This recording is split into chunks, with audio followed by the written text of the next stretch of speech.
This last weekend, I got to learn from some of the wealthiest people on the planet, several of them being self-made billionaires, and they taught me a formula that literally anyone can follow to get rich. I got to learn from the likes of guys like Ray Dalio, who's estimated to be worth $19 billion, and several other billionaire fund managers like Christopher Zook of Kaz Investments, Michael Smorch from Blue Ocean Capital, and Tony Robbins' personal money manager, AJ Gupta. And in this video, I want to do my best to break down this recap from this last weekend that I got to spend learning from all these guys and talk about the 5 simple steps that they talked about that is followed amongst all of these mega wealthy people and how you can use this to get rich and create financial freedom for your family. Okay, so here it is. And yes, it's simple, but it's very, very powerful. Step number 1 is that you need to earn some money, right? Step number 1 is earning. And this may seem obvious, but this is really your secret to wealth creation, is the ability to earn. Now, there's 2 different ways that you can earn money. Number 1, you can have a job and you can go work in a business, right? Or number 2 is that you can be a business owner. You own your own business. Now, either way, you can use either vehicle to actually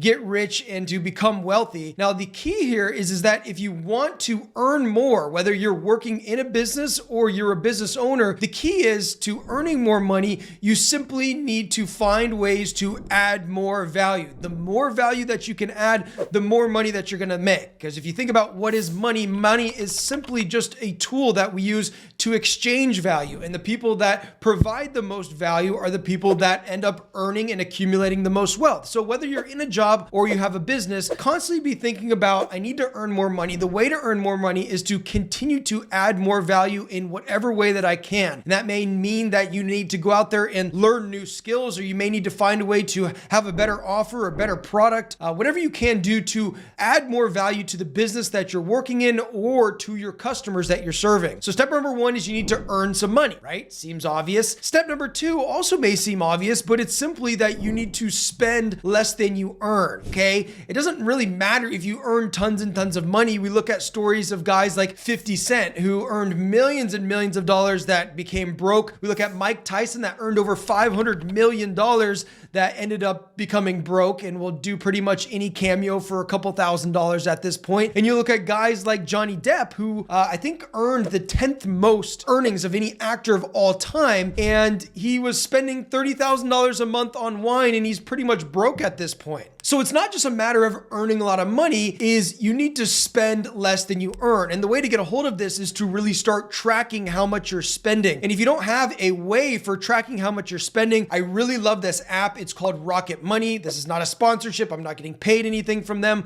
but I've been using it to track my expenses and I love it. It's really simple. You connect it to your bank account and your credit cards, and then every single month has this beautiful little user interface where it'll show you how much you're spending on each different category, how much you're spending on food and on, groceries, dining, travel, auto, your rent. All of this is laid out for you nicely, so that way you can start to put a spending plan together and at least be aware. And the things that get measured gets improved. So if you're not currently measuring your spending, then there's no way that you're going to improve on this metric. So step number 2 is to simply spend less than you earn, because ultimately we've seen time and time again, it doesn't matter if you earn tons of money if you're spending tons of money at the same time. So spend less than you earn. Step number 3 is to simply invest the difference. And the key here is to set aside a percentage of your top line income that you are going to invest, and it's going to be an automatic thing. Okay, there's no negotiating about it, and it could be whatever. You could start as low as say 5 or 10% of your income. You know that this 5 or 10% I'm putting away no matter what. And the idea is you want to be able to invest as much as you can. Maybe you can get up to 30, 40, 50, 60%. The idea is, again, you want to set aside as much as you possibly can to invest. And you may be thinking, well, Adam,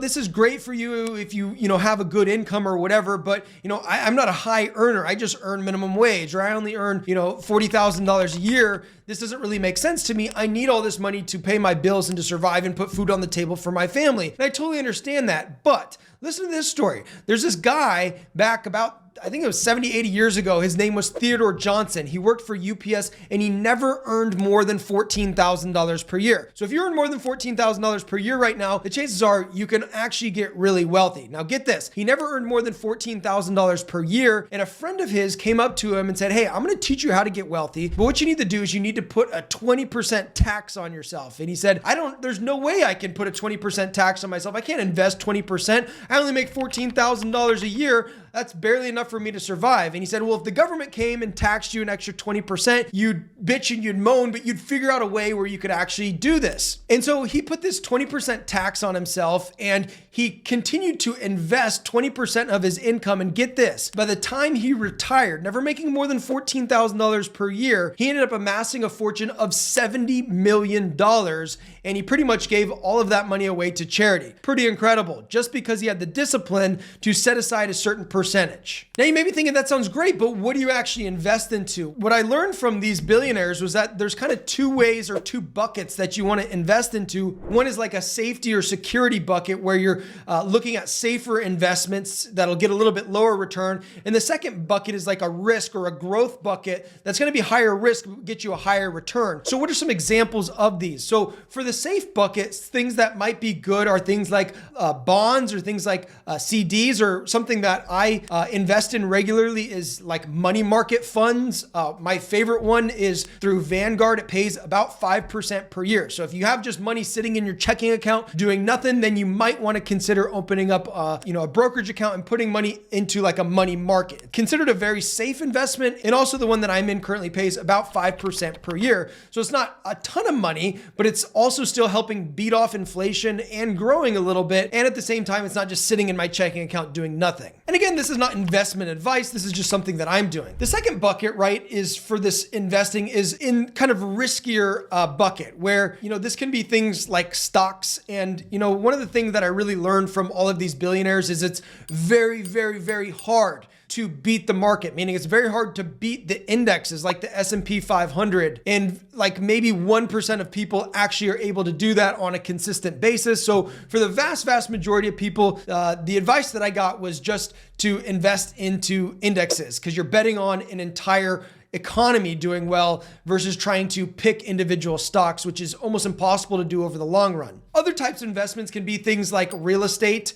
You can buy and rent homes that could be short-term, like on Airbnb, or it could also be long-term rentals. Buying and owning real estate. Again, not as liquid, but you're likely going to get a little bit higher return than you could in the stock market that's averaged around like 8 to 12% for the past like 100 years or whatever. And then even other riskier investments, things like cryptocurrency. There was a lot of talk about cryptocurrency, surprisingly, from even these guys that were billionaires managing, billions of dollars worth of funds. There was quite a lot of talks about the future of cryptocurrency and how this is a good kind of uncorrelated asset class. And then of course, other things that you can do like investing into different Forex vehicles like we talk a lot about on this channel. And anyways, there's a lot of other riskier investments, obviously, that I'm sure you have some idea on. Okay, so step number 1 is to earn some money. Step 2 is spend less than you earn. Step 3 is to invest the difference. And step 4 is to reinvest your earnings from these investments for compounded growth. Compounding interest is like the 8th wonder of the world, and it's extremely important, especially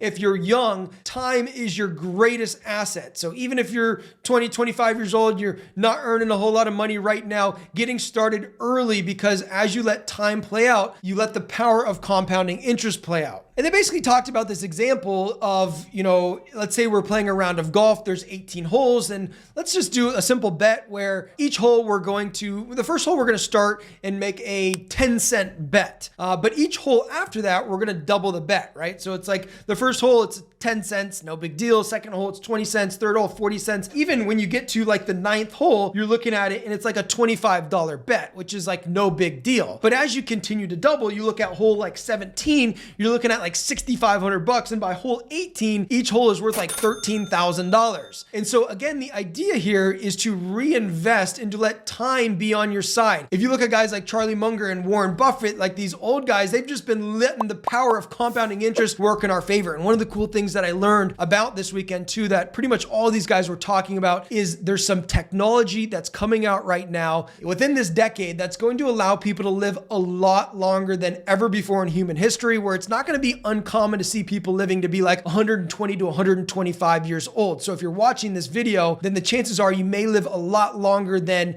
you think. So you could, if you let compounding interest, really accumulate some serious wealth. Okay, number 5, the fifth thing is to build a money machine, okay? And what this means is to build a money machine that works for you outside of this time that you're spending at your job or spending in your business, but that just continues to work for you. It doesn't require a lot of your time. It doesn't require any employees. But the idea here is to essentially do these previous 4 steps. And the idea is to build your wealth to a point of a certain critical mass. And we'll talk about what that number needs to be in just a second. But to invest your money until you get to a certain period of critical mass is what it's called. And then being able to have enough income from your investments to pay for your entire life and more. And that's the whole idea behind financial security or financial freedom, is to have enough money paying from your investments that can basically allow you to live strictly off of the interest. So just for example, take whatever your expenses are, and let's just say that you're single and your expenses are $5,000 per month. Then what you want to do is multiply your monthly expenses times 12, which would give you about $60,000 per year in expenses. Now, the idea here is if we could have $60,000 in interest income coming from our investments, then we no longer have to work if we don't want to. Sure, we can if we enjoy it or if we really love it or if it's a lot of fun to us, then sure, you can continue working, but you don't need to work for money. Now, at this point, we need to figure out what is that critical mass number. And let's just say, for example, we're able to get a 10% return for easy numbers' sake, right? So $60,000 per year divided by 10%, that'd give us a critical mass number of $600,000, which basically means is we need to continue this plan to build and compound and invest our money until we get to a critical mass of $600,000. And then if we just earn 10% per year, it'll spit off $60,000 a year in income, which we can live off of. If you get 7% return per year, again, take that $60,000 divided by